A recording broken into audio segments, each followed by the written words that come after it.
So we're over at the flea market again, and I found something interesting inside this box over here. I was just exploring around and I took this book off the top, and you can see here we've got some old gas engine magazines. Now they say magazines, but they're in paper form, and you can see here they're in nice shape, and I say they because you can see there's more underneath. And it dates back pretty old to the 1970s. It's hard to find the ones from the 1970s. Usually when you find these older ones, you're finding them from the 90s, sometimes the 80s, and the 2000s. And so there's a nice stack of these here. So if you're into, old vehicles, you love that vintage look, these things are perfect for you. It's very industrial. And again, these old ones don't come up too often, so it's tough to go based on sold comps because the sold comps are generally for the modern ones, so you have to have a feel for this kind of thing. In fact, we even have one going back to 1966. Now, if it was just this stack, that would be one thing, but it turns out that as we keep digging through the box here, you're going to see that there's more of them. Now this one has some writing on it, but most of them don't. I have no idea what the price is for all this stuff, but I'm hoping I could get a bulk deal from this guy because I've done well doing bulk deals with him before. So again, look at all these. This is another one from 1970s.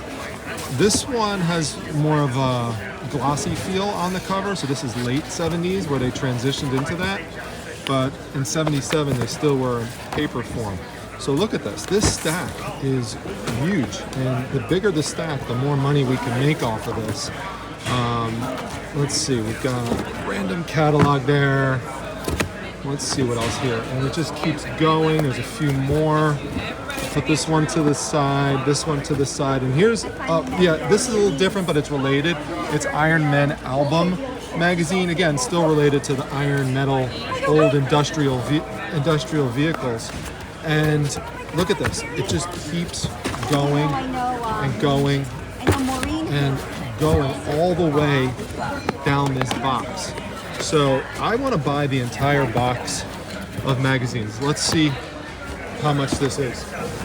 How much for the stack of papers here? They go all the way down. Yeah, both of them, both rows. Yeah. I'll do $40 on the whole box. $40 on the whole box, he says. I'd like to get a little bit lower than that. I think I could get a little bit lower than 40. Let's think about this. So, you said you do this for $20? All right, thank you. So, interesting story here. I appreciate it. It's an interesting thing. I had my box here, and it was right underneath here, and then someone, of course, took it. So I walked over that way to try to find it. Didn't realize someone had moved it behind me. So as I'm walking away, the guy who offered the $40 says, "Hey, I'll do it for $20." So then I came back and I just recorded him saying that I could get it for 20. So this is a great deal on these $20. I think I could probably price it for $100 at least, and we'll see what we can get out of this. You can see how deep the box goes. So yeah, that's a negotiation technique you could use. I've done it before purposely. This time it was by accident, but sometimes just walking away will get you a deal. Someone will shout it out and say, "Hey, give it to you for half the initial price." So awesome score on these once again. This lot is getting more and more amazing the more and more I look through it. Check this out. This is Gas Engine Magazine Volume 1, Number 1, first ever issue from 1966. And look at that condition. That is in nice shape. Now, that's not it. There's more. Look at this. We've got number 2. We've got number 3. We've got number 4. And we've got number 6. So it skips over number 5, but that's going to be something that adds some nice value to the lot. And again, look at that condition, so well preserved. Man, this is amazing.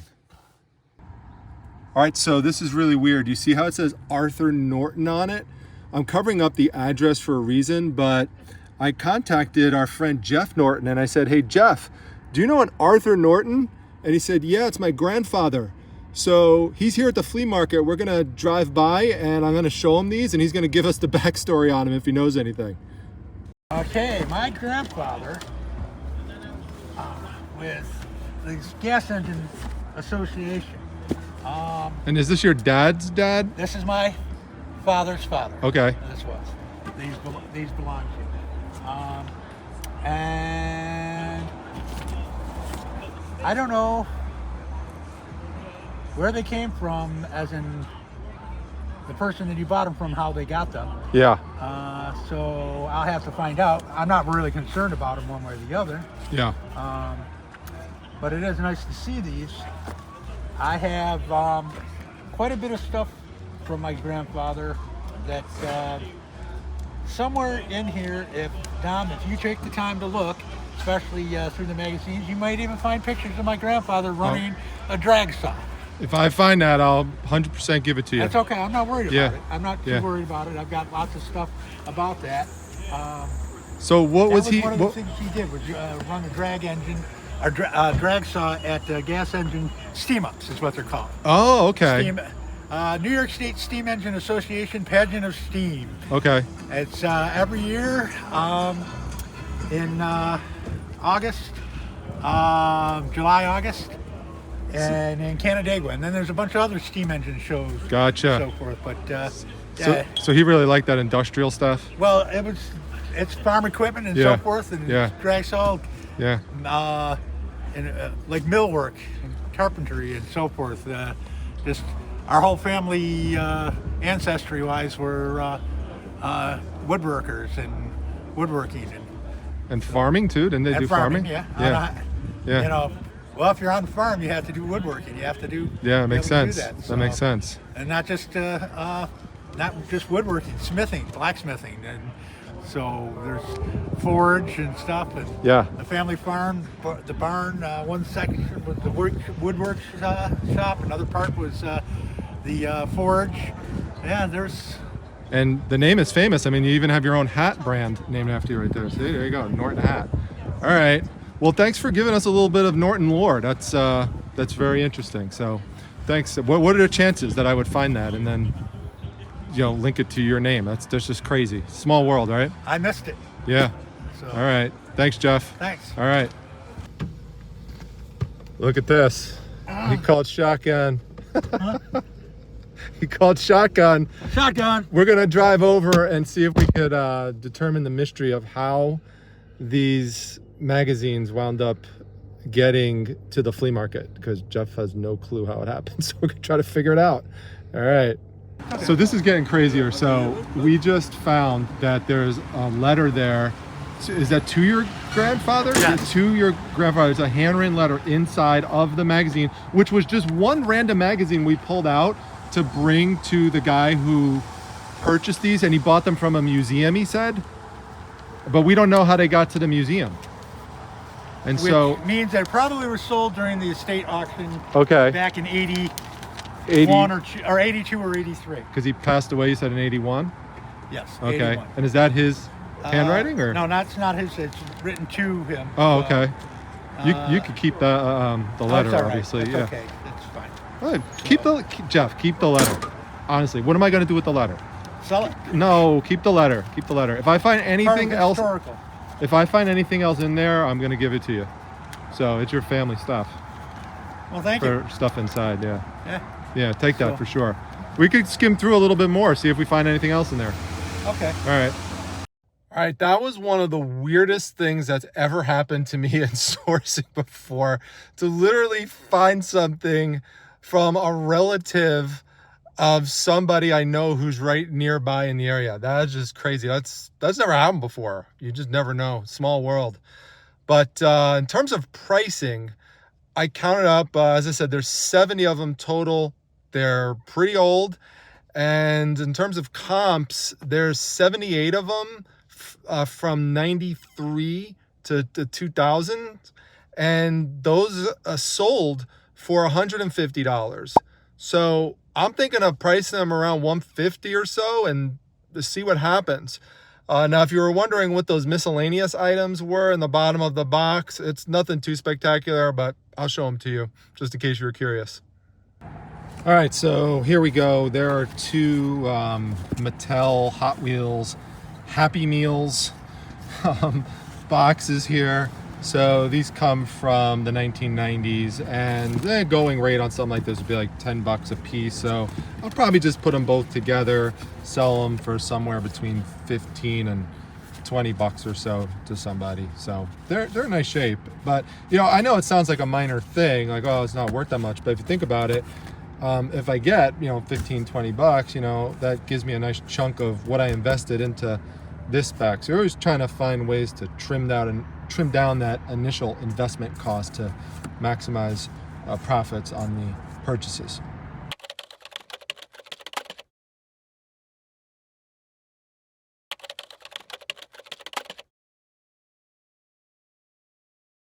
All right, so check this out. I'm back at Primetime Treasure headquarters, and I'm processing the bottom area of the box where all those magazines, newspapers were in from the Norton family. And look what I found in between these layers of packing material on the bottom. Now, that's pretty shiny, but it does feel like it's in a cheap inset area. So I think it's probably cubic zirconia. But the reason I'm showing you this, even though I don't think these are real diamonds, is that you just never know, and you should always dig between layers. Like, there's multiple layers here. It's not just this one. There's several of them. You just got to keep looking because you never know. But that was all that I found. There's even another layer underneath that. But just a tip, even though it might look junky and dirty and all sorts of bad stuff down the bottom, go through it. Sometimes there's treasure down there. All right, if you were wondering how we figure out whether something is a real diamond or not, one way is just through look and feel and experience. But if you wanted to be a little more certain, you could use something like this, which we have used this over the past few years and had a lot of success with it. It's a diamond tester. This one is called the Diamond Selector 2.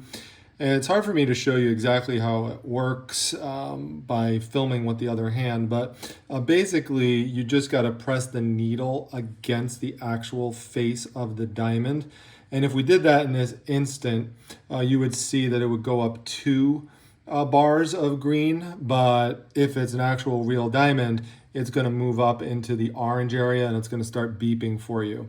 So that's how you would tell. You have to be careful though, because if you touch the needle against the actual metal part, it will also start dinging. So you have to be sure you're getting it right onto the face of the item that you think might be a diamond, or like I said, it could be cubic zirconia, rhinestone, something like that. So I have a link to this in the description section of the video. I do get a small commission if anyone makes a purchase of it, but it is a good item, again, that we've used for years, and it's through Amazon where you could get it.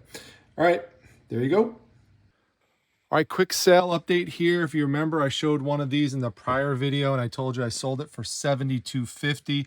I picked it up at the flea market and then found another one here. Now, if you want to know how much I paid for the first one, go back and check out the prior video. It was a combo deal.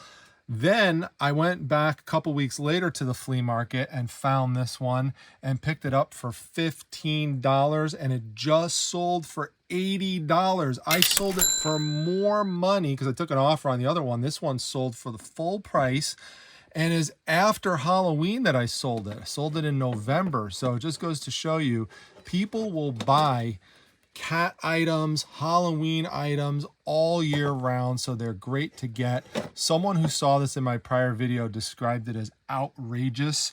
And it certainly is. Look at those amazing colors, and that shape really stands out. So just a good example of a type of piece to look out for. I love the feet on it too. Aren't those feet super cool? Really neat piece.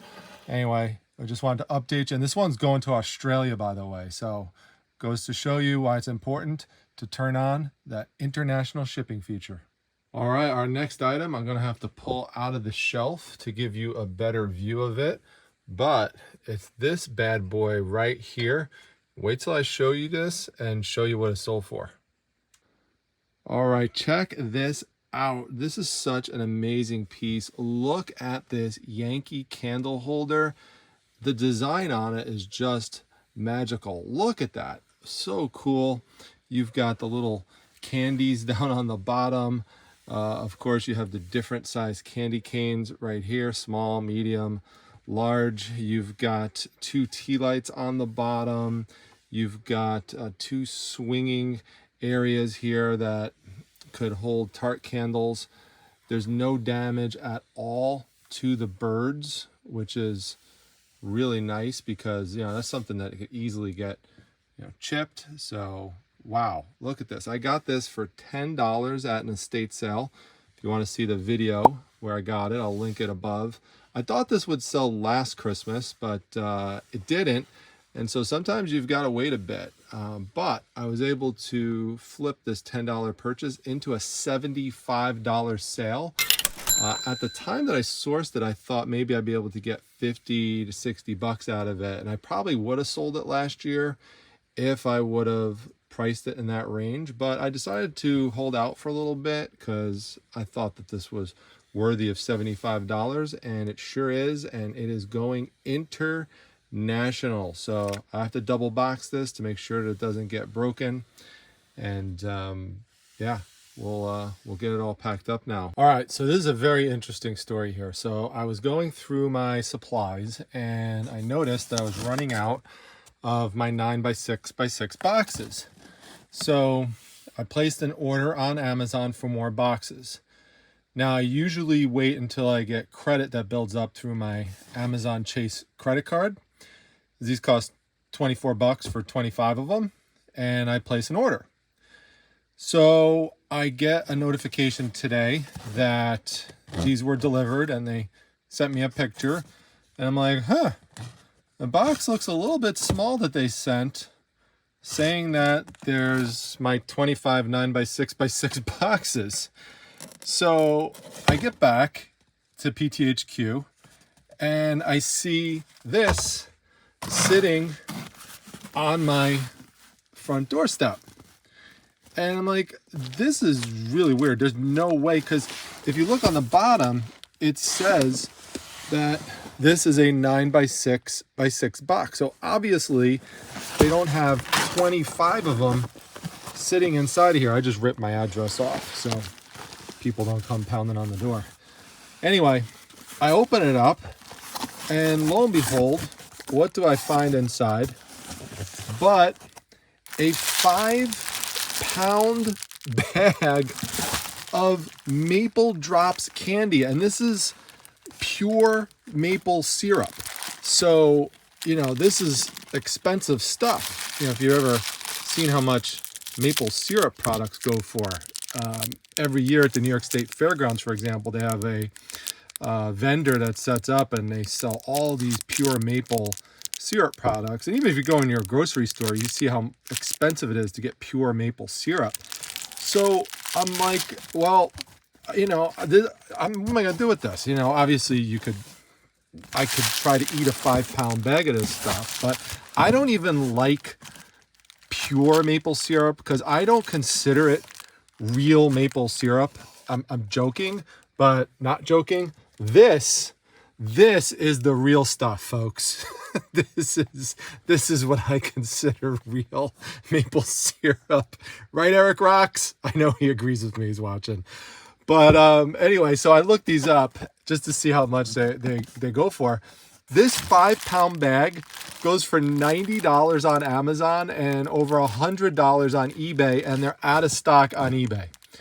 So I go through Amazon, I let them know, hey, listen, you know, just through the app, you sent me the wrong thing. I want to get my 25 9x6 boxes. So I go through all the prompts and everything, and they say, all right, great. We'll send you your 25 boxes and you could keep this, which I didn't even pay for. Not really. I mean, you know, because I use the credit for it. So I was gonna sell these. I'm gonna list them. So they should sell somewhere for around 90 bucks or so. I'll put the final price that I decide up on the screen when I finish the video. But yeah, that's crazy. It's a weird way to source stuff, not purposefully, but every once in a while, mistakes like this happen, and they could happen in your advantage. And this is where being a reseller really can help you out. So do you have any stories of anything that ever arrived to you by accident that was valuable? And did you resell it or did you just keep it? What was it? Let me know in a comment section. This is crazy. I'm gonna go get this listed, and I'm gonna go heat up some pancakes and have some good old Mrs. Butterworth. Oh, one other question I had for people watching this. You can see on the outside, they actually have it labeled as what it is. I didn't notice that when I opened it up originally, but it just makes me wonder how they made this mistake. Obviously, there was some kind of mistake in the warehouse with them thinking that this was what I ordered because it says 9x6x6. But for anyone who's worked in maybe an Amazon warehouse or knows someone who did, how did Amazon mess this up? I mean, because I thought they usually have robots picking the stuff out. Maybe it's a robot error, but I think they also have people to, you know, check to make sure mistakes don't happen. You know, because that's about $100 mistake on their part. But anyway, just probably for Amazon, it's a drop in the bucket. No pun intended. Anyway, let me know if you know. All right, fast forward a few days later, and this is what Amazon was supposed to send me originally. Now it's come in. These are the 25 9x6 boxes. And just wanted to show you what I should have got compared to what I actually received. All right, so we talked earlier about the great valuable items you could sometimes find inside of picture frames, but sometimes when you open up that picture frame, you get a surprise that is not what you were expecting, and things don't always work out as planned. And this is a good example that I want to show you. It's a follow-up from an item that I picked up at the Madison Bountiful Antique Festival last year. And this is a cardboard display that reproduces the cover of Superman number 13, which came out in 1941, as you could see there. But does that mean that this came out in 1941? No, it did not. Now, even though you see on the bottom, the date says 1941, nowhere on here does it say that it comes from the 1970s, but that's when this was made. And the way that you know that is right here. It says that it came from American Publishing Corp. And that's when these were made, in the 1970s, by that company. That company didn't even exist in the 1940s. So that's just one thing, just be careful of that. Now, I knew that when I picked this up, but when you go back to the video, and I'm gonna link it so you could go back and see what this looked like when I picked it up, it was in a modern frame.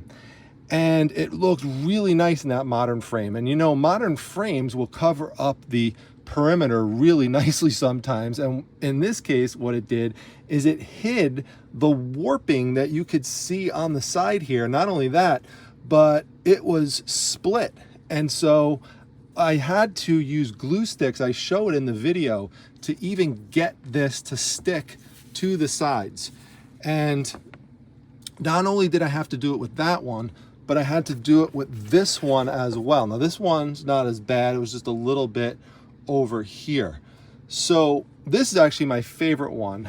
I wound up getting both of these for $60.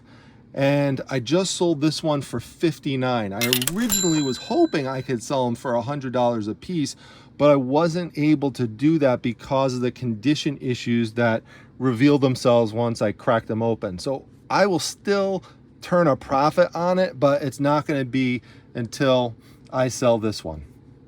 Now this one here I currently have listed for $79.99, so by the time I sell this one, hopefully I will still have wound up about doubling my money on the original purchase. Again, wish that it was better, but hey, that's just how the cookie crumbles sometimes when you buy things in frames. All right, now we got a really nice profitable sale here. I picked this magazine up for just a few bucks at a comic convention because there's a lot of horror fans there.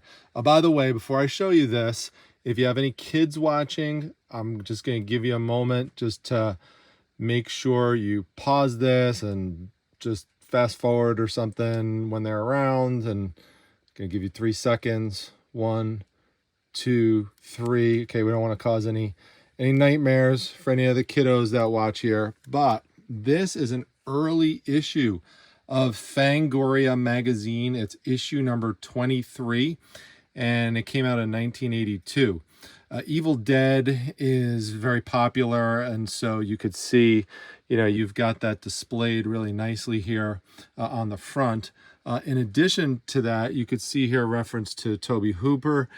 He co-wrote and directed Texas Chainsaw Massacre, which is my favorite horror movie of all time. You've got articles about Texas Chainsaw Massacre inside, Poltergeist, you've got Halloween 3. So it's got a lot packed in here, and again, it's an early issue. This is the most famous horror magazine that exists. It has a lot of lore to it, so if you find early issues, they're really valuable for the most part, especially ones that have Freddy Krueger on them as well. So that's another thing to look for. But this one sold for $75. Not bad after picking it up for just a few bucks. Daisy, is mommy home? This is how Daisy reacts when she thinks Mrs. Primetime's home, which she is. Daisy, is mommy home? Is mommy home? Where's mommy? All right, we're going to head into the comic box here. I'm going to show you something very valuable that you should be on the lookout for. Now, everything that you see here, I already have listed in my eBay store, and this is the character that I wanted to show you again. It's the Venom character. I showed it in a prior video when I showed you the Lethal Protector set that I sold for a little bit over 60 bucks. I timed the placement of these mini-series on eBay right around the time the third Venom movie came out in the theaters recently, because that's when interest in the character would be highest. Now, interest in this character is very high already, but that just maximizes it, and it increases the chance that people are going to pay up for the comic set. And the one that I really want to highlight here is this one. This is called Venom Sinner Takes All. Now, it's a 5-issue set, and the reason why it's so popular is because the second issue and also the third issue I'm going to show you in a moment contains the first appearances of a character named She-Venom. This is her right here. This is her first cover appearance and her first full appearance. This issue, the second one, has her first appearance in cameo, but this is her first full appearance, of substance in the book. And this cover really pops. A lot of collectors would love to hang this on their wall, get it graded, and display it. There's the other two right here. So the popularity of this character and this cover really drives the sale of this set. Sold the set for $95. I don't have anything into it anymore because it's part of a big collection that I bought out and got my money back from already.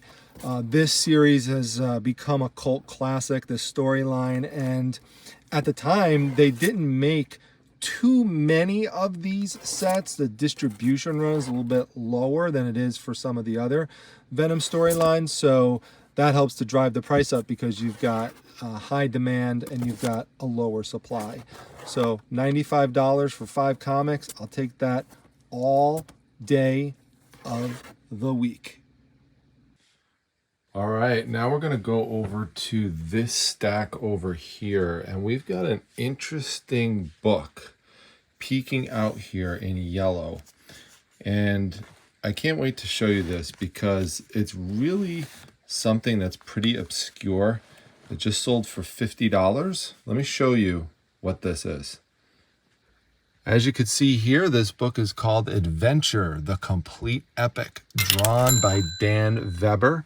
As I open this up and flip through it, you're going to see multiple black and white comic strips that Dan worked on when he was a student at the University of Wisconsin at Madison.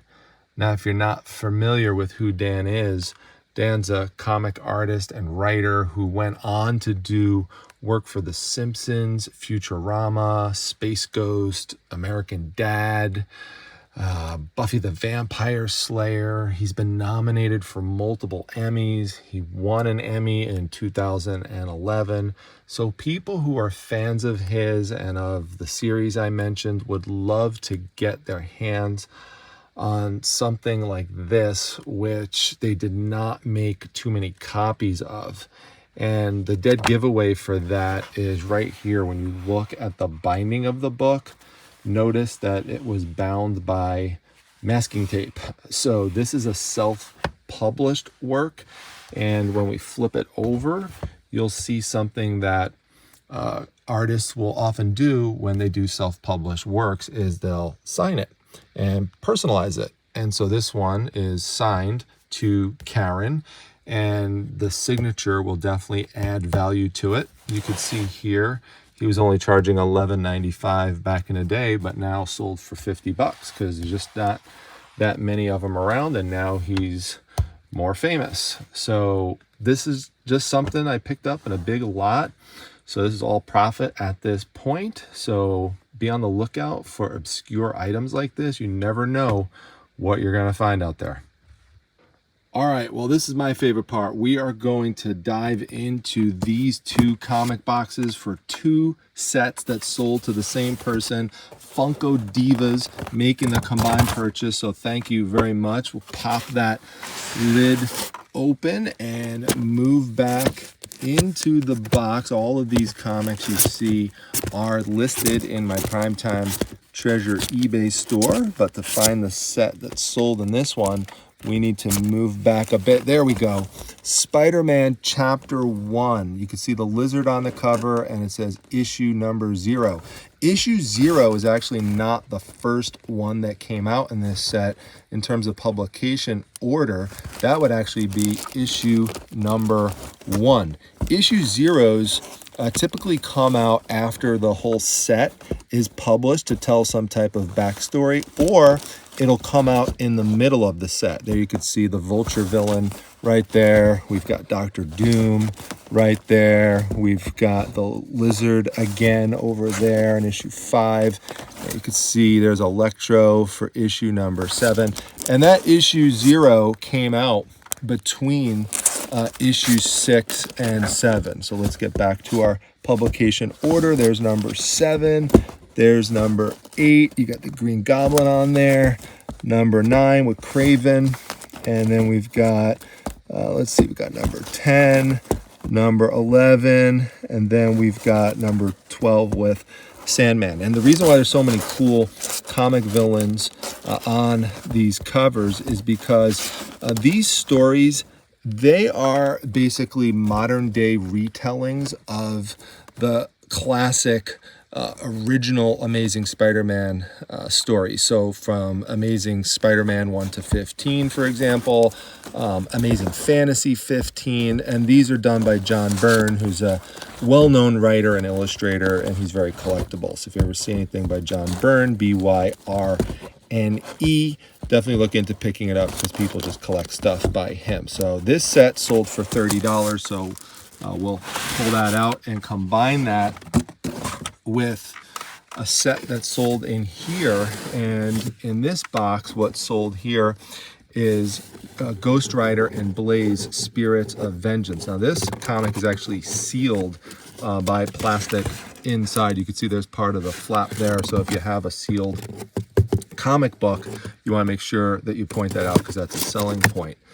And the tip I want to pass along here, especially for people who don't sell comic books too much, is that this set is actually not complete. There's 23 issues in this set here, which is Ghost Rider and Blaze, again, Spirits of Vengeance, which is separate from the original Ghost Rider series and the volumes that came after it. So pay attention to that when it says Spirits of Vengeance. That's actually part of the title. It's not a storyline. There's supposed to be 23, but I only have the first 20. Now, that's still good in the sense that it's a consecutive run, but it's not all of them. So what do you do there? Well, you just prorate the price accordingly. So if you had all 23 issues, you could sell that for around $60. Well, I didn't have all 23, so I figured someone would still want to buy the first 20 if I put them up at a good price, and that's what happened. The first 20 wound up selling for $47.50. And that leads to another tip.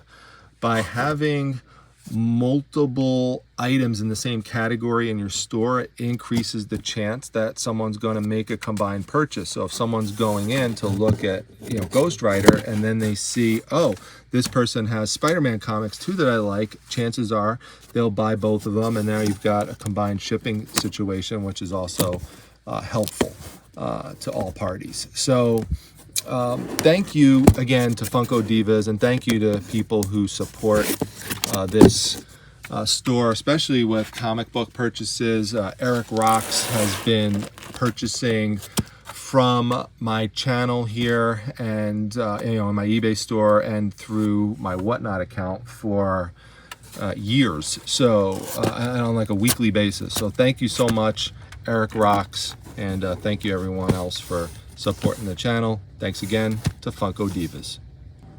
All right, so both of those comic sets are packed up in this box. It's a $77.50 purchase in total. So let's give this one a free double tap and send it on its way. Hey, Primetime. Over here, big guy. All right, now I know that's not Clint Eastwood talking to me right there. It's gotta be someone else. Is that the Mandalorian? Over here, with the red shoe. Oh, who do we have here? Why don't you pull me out to see a $300 sale? $300 sale? Oh, that sounds good to me. Hello there. Hello there. We have got Wanda Maximoff herself, the Scarlet Witch from Marvel Comics, the Sorceress of Marvel. And look at this. This is original commissioned art. It's 11 by 17. And you can see here, it's signed by the artist.